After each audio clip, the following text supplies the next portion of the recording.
It's the second day of September 2022. Welcome to the Day Weather Podcast, brought to you by Cowboy State Daily. Cowboy State Daily has more Wyoming news information than any other news organization in the state. Check out their Facebook page. Go to cowboystatedaily.com. Well, folks, as we head into this upcoming Labor Day weekend, this is good news for most of you. If you're going to be camping, boating, heading into the great outdoors, going to a football game, maybe just staying at home, well, it's going to be basically an extension of summer with very warm temperatures through the middle of next week. Rock bottom relative humidities are really dropping. So when you get these low humidities, it's easier to get warm during the day. Conversely, it's easier to get cooler at night. So you get these cool nights, but really warm days. With the dropping humidity, that's going to really cause increasing fire danger across the west. We've got to be kind of careful here in the coming weeks with the fire season. I hope it doesn't start to pick up. So be careful out there, because for a good 6 days here, there's really no significant precipitation coming. One thing we have experienced during the summer season with the monsoonal moisture in the region is that humidities have stayed up pretty high for most of the summer season. It's one reason why the nights have been so warm this summer, is that extra humidity in the air, but we're losing that humidity like we normally do this time of year. We still have a pattern change coming late next week. Devil's in the details. There's a lot of disagreement and some question marks. Not only do we have this potential cold front coming in around Friday and Saturday, but there's a new wrinkle. There's a hurricane forming in the eastern Pacific Ocean that's going to go up along the west coast of Mexico. Could we have hurricane impacts in parts of the western United States with what will be left of that hurricane sometime next week? Don't know, but I tell you, it's really worth watching.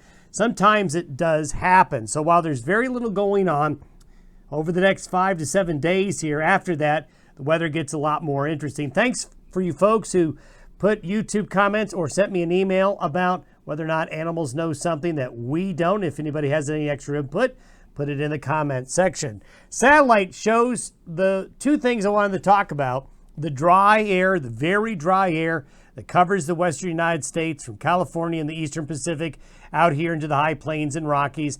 This little bit of moisture here is associated with a little bit of a weak cool front, but it's just not going to be enough to generate any moisture. Now, see down here, see the blue and the green and the red?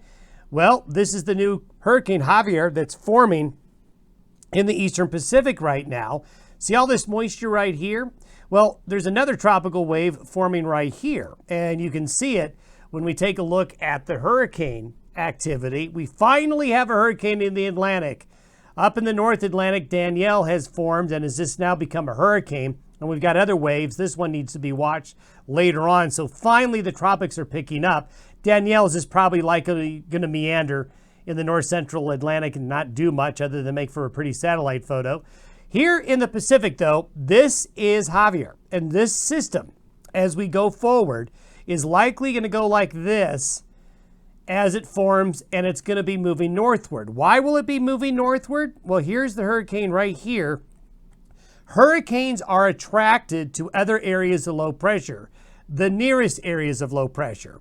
So here we are today with this big high over the Intermountain West, but we've got this big low up here in the Gulf of Alaska and a smaller one right here.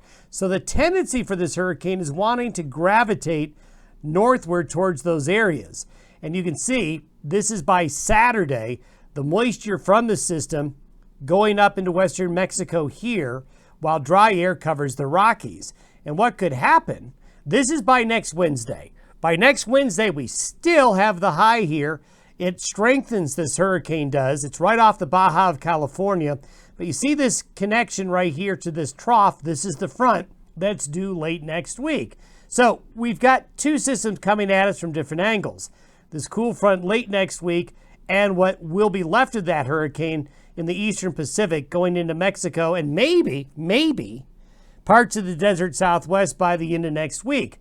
Again, it's a question mark, but it is something that does bear watching. If there's going to be the remnants of a hurricane affecting the western United States, it's going to be an eastern Pacific hurricane, not a Gulf of Mexico or Atlantic hurricane, but an eastern Pacific one. So while there's very little going on now and very little happening for the next 6 days, Well, we might finally get into some interesting weather late next week. And there you can see, this is by next Wednesday.